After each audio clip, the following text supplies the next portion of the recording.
America దాడులపై Iran తీవ్రంగా స్పందించింది.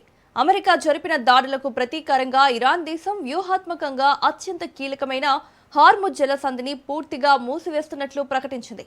Persian గల్ఫ్లో నూనె ట్యాంకర్లు, వాణిజ్య నౌకల రాకపోకలను ఇరాన్ సైన్యం నిషేధించింది. ఈ మార్గం గుండా వెళ్లే ఏ నౌకపైనైనా కాల్పులు జరుపుతామని హెచ్చరించింది.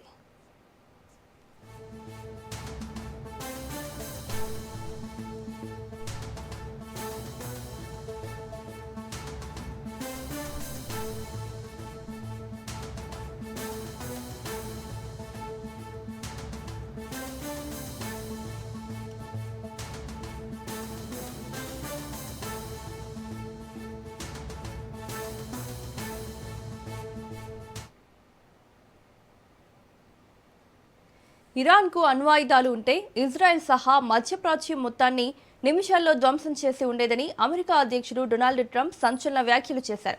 పశ్చిమాసియా సంక్షోభం నేపథ్యంలో ట్రంప్ ఈ హెచ్చరికలు చేశారు. ఇరాన్ చేతికి అణ్వాయుధం చిక్కితే అది ప్రపంచానికి తీవ్ర ప్రమాదకరమని, ఆ ఆయుధాలను వెంటనే ఇరాన్ ప్రయోగించి ఉండేదని ట్రంప్ తెలిపారు. అణ్వాయుధాలు ఉంటే ఇజ్రాయెల్ నిమిషాల్లో నాశనమయ్యేదని ట్రంప్ స్పష్టం చేశారు. గతంలో అమెరికా పాలకులు ఇరాన్ అణు ఆశయాలను అడ్డుకోవడంలో విఫలమయ్యారని, ప్రస్తుతం పశ్చిమాసియాలో ఉద్రిక్తతల నేపథ్యంలో అమెరికా బలగాలు ఇరాన్ యొక్క క్షిపణి, డ్రోన్ సామర్థ్యాలను తీవ్రంగా దెబ్బతీశాయని ట్రంప్ అన్నారు.